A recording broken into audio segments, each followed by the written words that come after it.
Smirk here, and I just want to tell you that I'm excited. I'm excited because after 8 months of keeping a foreign game on my wish list, I was finally able to play it.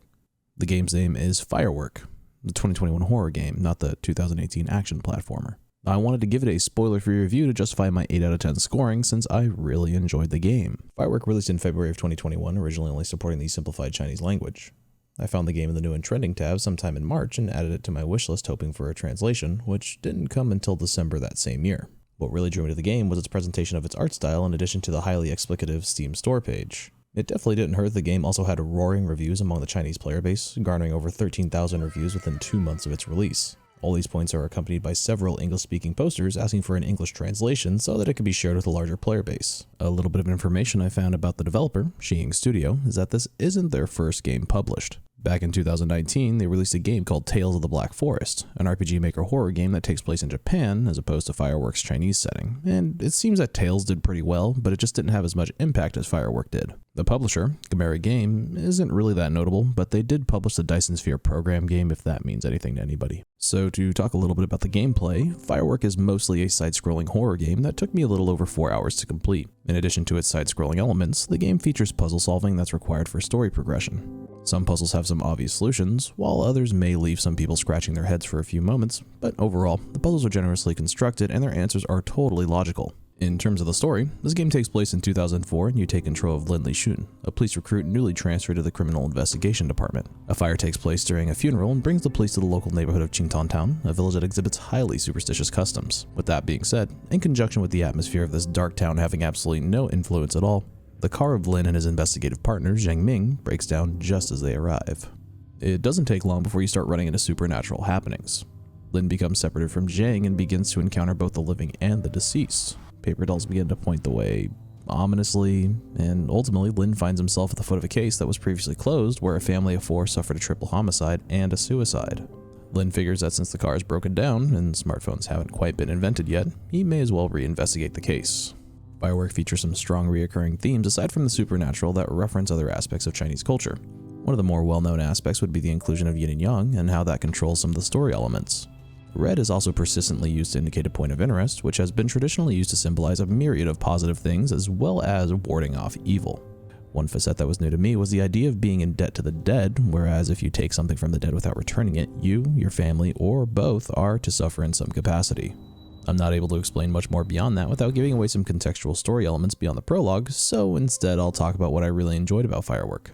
So the most outstanding element to me is without a doubt Firework's art style. While some may find the colors typically appear dull or nullified, there are splotches of appropriately and hesitantly placed color that add significance to the scenes that they're involved in.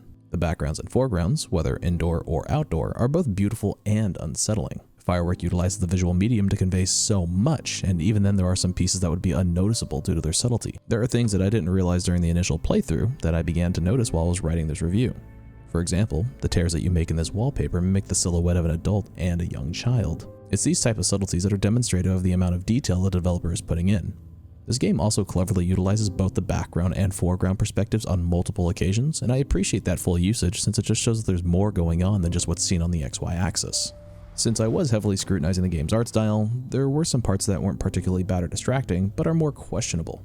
The most questionable detail in terms of graphics would probably be the characters' dialogue portraits or the vintage film filter that's placed over the game. The dialogue portraits feel too clean in contrast to the overall art style, but I don't think that point weighs against the visual experience that much. Then I just couldn't think of why the vintage film filter was present at all. Neither of these things take away much enjoyment, especially the vintage film filter since I eventually just stopped noticing it, but I thought these 2 points were contrasting enough to bring up since they are consistent within the game. Something else I really appreciated was the scoring and sound effects that show up in the game. Music is admittedly uncommon in Firework, and for good reason. Music, especially when overused, can end up taking away from the tension or miscategorize a mood in its entirety, especially from a game with a delicate horror environment such as this one. This game strategically places music only at appropriate moments, which really leaves you appreciating their presence, whether that's for raising tension or dispelling it. When it comes to sound effects, the game has a myriad of effects that contribute to the building suspense, complement the visuals, or otherwise draw out other heavy emotions with great precision. For example, there's a crying sound effect that, when I had heard it, it was incredibly unsettling and left me with this sense of dread.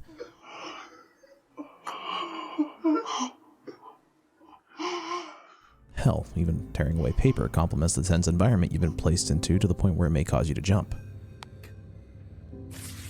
Also, there was a soundbite that occurs when you do a thing with some chalk.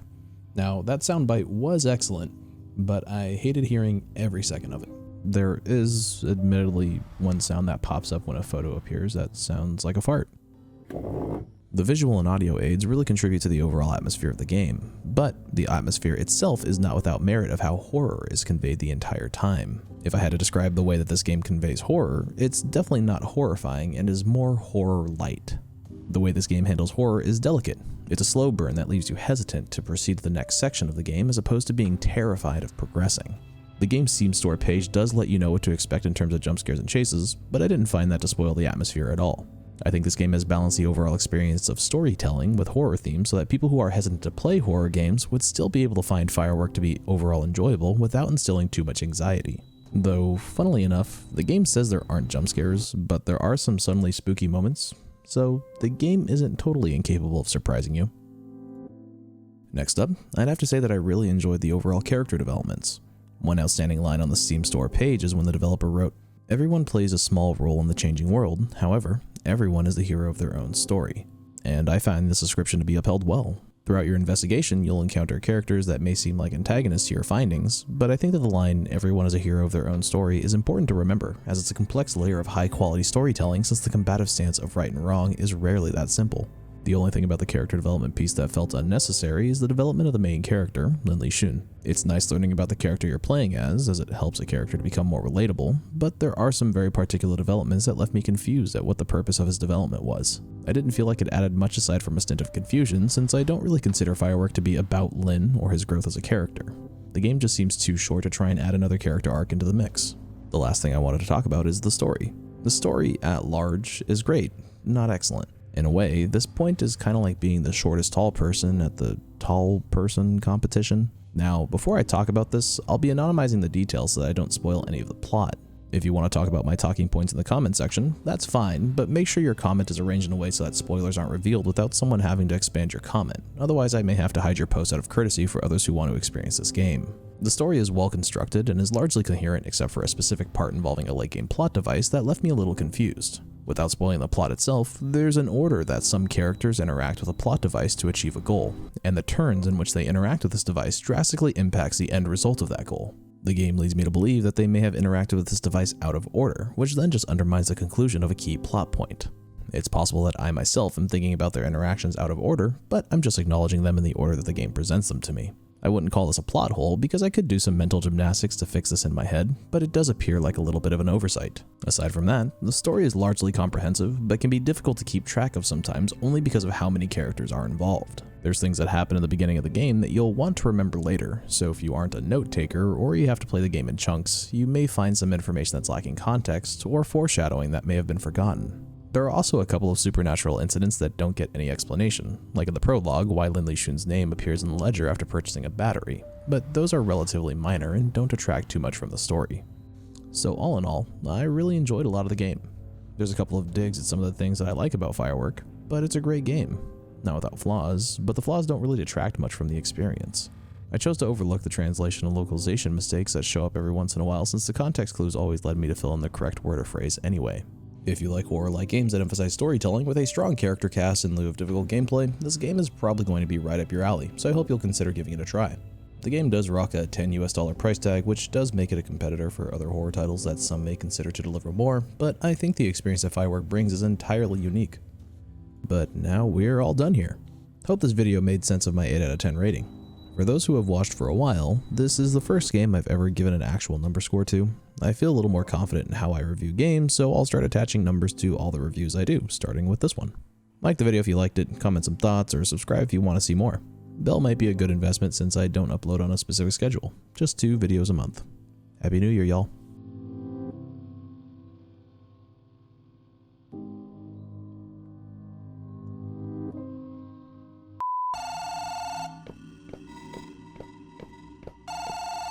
What's up?